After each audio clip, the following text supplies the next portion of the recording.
Como funciona o tratamento para a obesidade?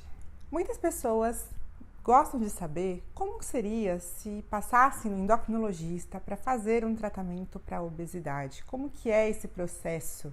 O que a gente faz? Qual que é a nossa função?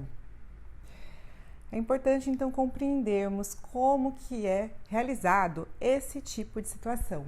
Claro que vai variar de profissional para profissional. Eu vou passar alguns pontos que a gente vai focar para fazer um tratamento adequado do paciente.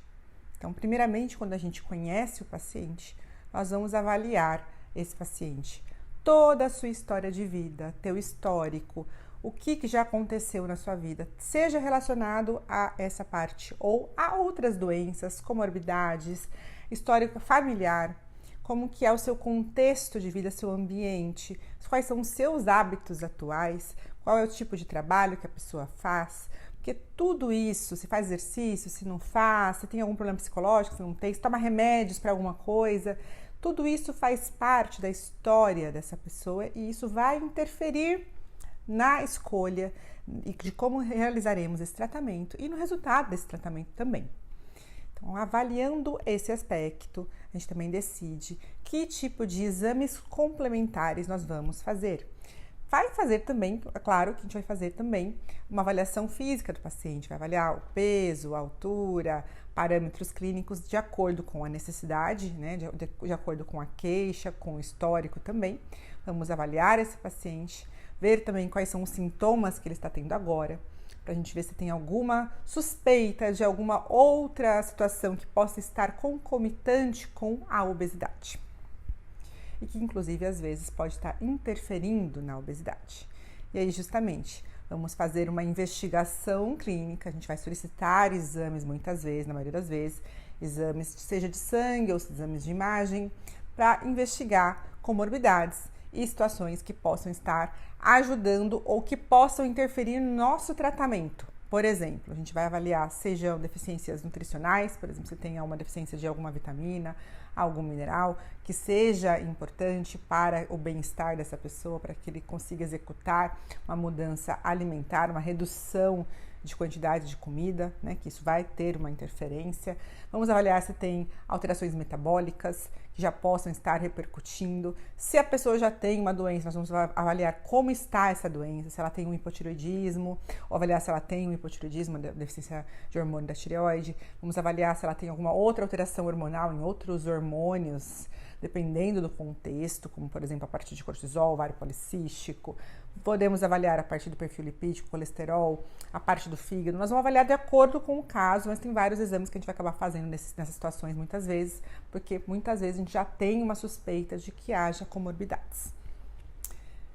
A avaliação também de exames de imagem pode ser útil em alguns casos, por exemplo, avaliar se tem alguma alteração na parte do abdômen, na vesícula. Tudo isso pode ser considerado individualmente. E assim, a gente tendo então esses parâmetros, a gente consegue avaliar e tratar também possíveis deficiências nutricionais, de nutrientes, por exemplo, está com falta de ferro, que isso pode dar, sintomas de fraqueza, fadiga, dificuldade para executar uma dieta, por exemplo. Assim como a gente vai corrigir alterações hormonais, se necessário, vamos ajustar o hormônio da tireoide, por exemplo, verificar se tem diabetes, se tem pré-diabetes, tudo isso pode fazer com que a gente escolha também medicamentos específicos que possam ser úteis, avaliar a parte da pressão arterial, às vezes pode ser que o paciente tenha hipertensão, e isso pode mudar a nossa conduta e escolhas de medicamentos que nós vamos utilizar se forem necessários. Muito bem, além disso, então, avaliando essa parte, nós vamos avaliar a parte nutricional do paciente. A gente vai avaliar se ele está tendo hábitos alimentares que possam estar justificando essa questão da obesidade. Então, a gente pode fazer uma consulta de como está a alimentação desse paciente. E muitas vezes vamos direcionar para que ele passe no nutricionista para que faça um cálculo de dieta adequado. O nutricionista principalmente vai ser útil se for fazer uma dieta precisa, calculada, porque é algo que eles têm a formação para fazer melhor, porque eles vão conseguir direcionar então uma dieta que seja de acordo com o objetivo que nós temos com esse paciente e de acordo com o perfil do paciente, que às vezes a pessoa vai precisar de uma dieta um pouco mais rigorosa que outras, algumas pessoas não conseguem se adaptar com uma dieta muito rígida, às vezes elas têm comorbidades que vai precisar realmente restringir alguns alimentos, pelo menos em proporção, como por exemplo exemplo, se ela tem diabetes, você vai modificar a dieta, vai ter que reduzir os açúcares dessa dieta mais do que numa outra dieta. Então, vai ter um pouco de atenção mais nesses aspectos. A pessoa tem uma doença gástrica, né? Se ela tem uma gastrite, a gente vai direcionar a dieta para isso. Se ela tem algum problema do intestino, vai direcionar a dieta para isso. Então, tudo isso vai afetar a escolha dessa alimentação. Então, a alimentação, lembre-se que a alimentação ela é muito importante, ela é um dos principais pilares para que a gente consiga reduzir a obesidade. E ela vai ser para toda a vida, então precisa ser aplicável e ser ajustável ao longo do tempo. No aspecto psíquico, nós vamos avaliar se essa pessoa está com algum problema psicológico, como que está a mentalidade em relação à alimentação, como que é a visão dela sobre a obesidade, sobre o que ela precisa, quais que são os objetivos desse paciente. Porque isso tudo vai afetar a forma como que a gente vai cuidar e o tipo de abordagem e também o nível de tratamento que nós vamos fazer nesse paciente. Porque muitas vezes o paciente vai precisar de um tratamento mais intenso, outras menos.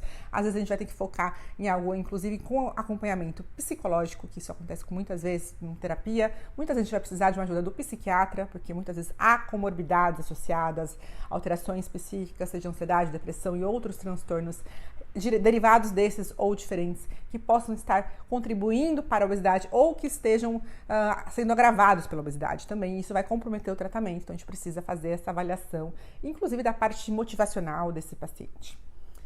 Além disso, temos que avaliar o aspecto de gasto de energia, como é que está essa parte física do paciente, se ele está fazendo exercício, se ele tem condições de fazer exercício, porque muitas vezes a pessoa não tem condição.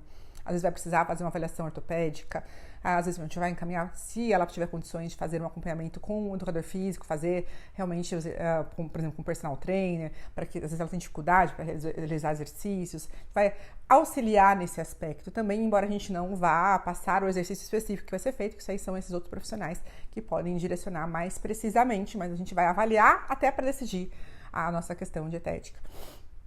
Essa questão também de avaliação da composição corporal pode ser feita, né? Muitas vezes a gente faz a avaliação bioimpedância ou faz análise, vai depender do recurso que a pessoa tem, a avaliação da cintura abdominal, coisas que vão mostrar pra gente como que tá um pouco a composição corporal desse paciente. Isso não é extremamente fundamental, mas pode ser útil e em muitos casos isso pode mudar um pouco a nossa conduta.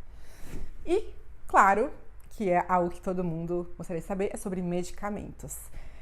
O medicamento para a obesidade, ele é um dos pilares. Todos esses outros, eles têm que ser considerados também, porque não adianta só usar o medicamento e não modificar o comportamento desse paciente.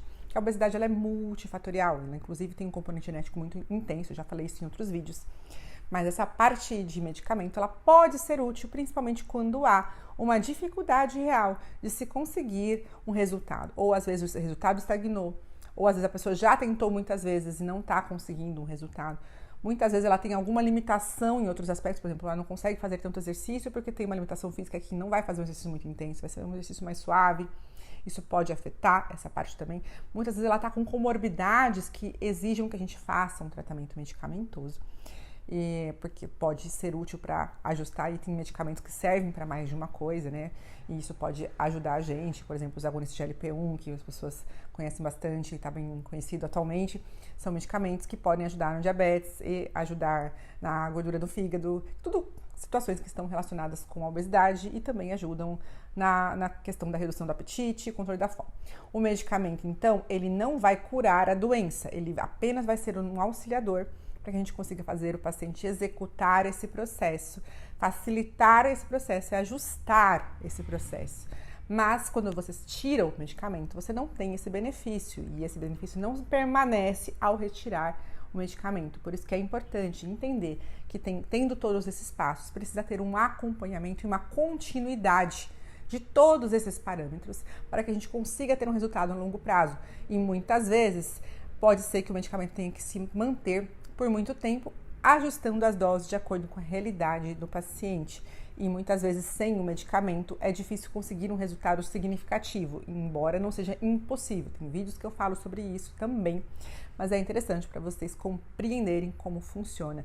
E esse acompanhamento, quando ele é feito com maior frequência, tem se mostrado com mais efetivo para que a gente consiga um resultado melhor e mais sustentável. É isso, espero que tenha ajudado vocês a entenderem um pouquinho como que funciona esse processo. Se vocês tiverem alguma dúvida, alguma sugestão, deixem nos comentários e até o próximo!